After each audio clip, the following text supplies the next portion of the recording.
Salam olahraga mirsa sekalian. Peta kekuatan dan stabilitas organisasi sepak bola di benua Asia saat ini tengah berada di titik nadir ketegangan.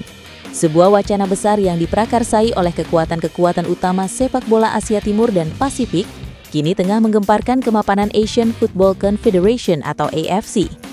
Jepang, Korea Selatan, dan Australia, tiga pilar utama prestasi sepak bola Asia, dikabarkan mulai menyuarakan ketidakpuasan yang mendalam terhadap arah kebijakan pusat. Ketegangan ini memuncak pada munculnya sebuah inisiatif turnamen tandingan bertajuk East AFC Championship 2026. Yang menarik, nama Indonesia dan Thailand turut terseret ke dalam lingkaran elit ini sebagai calon peserta undangan.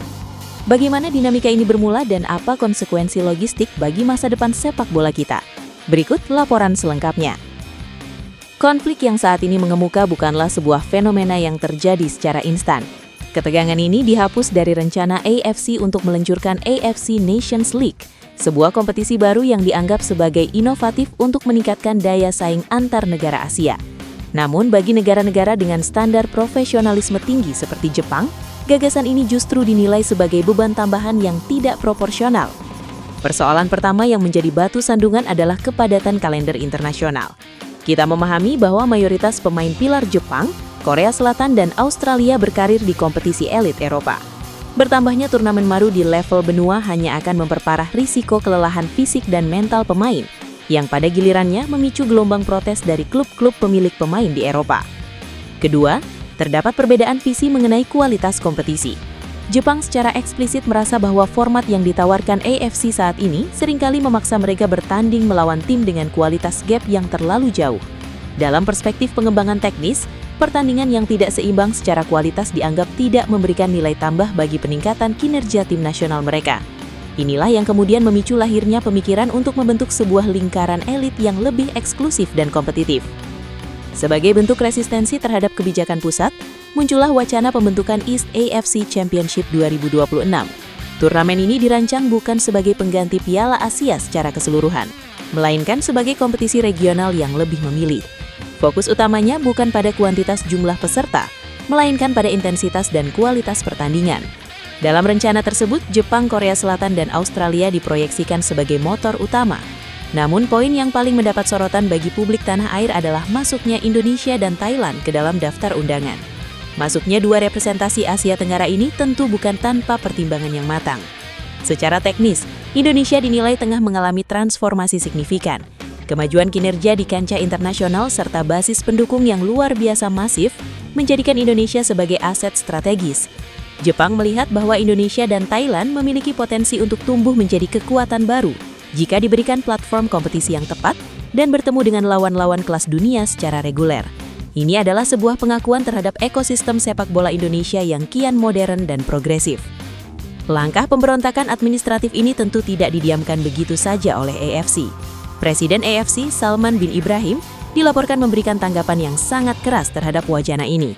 Ketegangan wawasan di ruang-ruang rapat federasi pun panas. AFC mengeluarkan peringatan tegas yang bernada ancaman.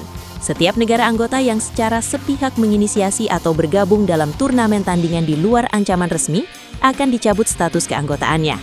Detail dari ancaman ini sangatlah berat. Jika suatu negara dikeluarkan dari keanggotaan AFC, maka secara otomatis mereka kehilangan akses untuk berkompetisi di Piala Asia, dan yang paling krusial adalah kehilangan jalur resmi menuju kualifikasi Piala Dunia di bawah naungan FIFA. Ancaman ini menunjukkan betapa khawatirnya AFC akan kehilangan kendali atas negara-negara tulang punggung mereka. Kehilangan Jepang, Australia, atau Korea Selatan berarti penurunan nilai komersial dan kualitas kompetisi Asia secara drastis di mata dunia internasional. Mengapa dinamika ini begitu pelik? Karena sepak bola Asia saat ini berada di persimpangan jalan antara idealisme prestasi dan realitas komersialisasi. Jepang dan sekutunya menilai bahwa kebijakan AFC seringkali bersifat top-down dan lebih condong pada aroma bisnis semata, tanpa melibatkan masukan dari federasi-federasi kuat yang sebenarnya menjadi penopang kualitas sepak bola di benua ini. Di sisi lain, bagi negara seperti Australia, perpindahan mereka dari OFC ke AFC terlebih dahulu didasari oleh keinginan untuk mendapatkan kompetisi yang lebih kompetitif. Namun kenyataan jadwal yang carut-marut seringkali membuat keuntungan kompetitif tersebut tergerus oleh beban logistik dan jadwal yang tidak sinkron dengan kalender FIFA. Bagi Indonesia, posisi ini bagaikan pisau bermata dua. Di sisi satu, undangan untuk bermain di lingkaran elit bersama Jepang dan Australia adalah sebuah kehormatan dan kesempatan emas untuk menguji tingkat kekuatan. Namun, di sisi lain, risiko berbenturan dengan regulasi resmi AFC dan FIFA adalah pertaruhan yang sangat besar bagi kelangsungan masa depan sepak bola nasional yang sedang dalam tren positif. Hingga saat ini, banyak analis berpendapat bahwa wacana East AFC Championship 2026 mungkin lebih berfungsi sebagai instrumen tekanan politik. Mitra Jepang dan negara-negara kemungkinan besar ingin memaksa AFC untuk kembali ke meja perundingan untuk meluncurkan kembali kebijakan Nations League dan memberikan ruang aspirasi yang lebih besar bagi anggota negara-negara. Namun pesan yang disampaikan sudah sangat jelas, kesabaran negara-negara besar di Asia mulai mencapai batasnya. Jika AFC tidak segera melakukan reformasi internal dan lebih mendengarkan kebutuhan teknis para anggotanya, maka perpecahan atau skisma dalam sepak bola Asia bukan lagi sekedar isapan jempol, melainkan ancaman nyata yang tinggal menunggu waktu untuk meledak. Dunia akan terus memperhatikan apakah diplomasi akan menang, ataukah kita akan menyaksikan lahirnya tatanan baru dalam peta sepak bola benua kuning. Satu hal yang pasti, keterlibatan nama Indonesia dalam wacana elit ini membuktikan bahwa Garuda kini tidak lagi bisa dipandang sebelah mata dalam pertandingan sepak bola internasional. Demikian laporan mendalam mengenai gejolak yang tengah melanda Konfederasi Sepak Bola Asia.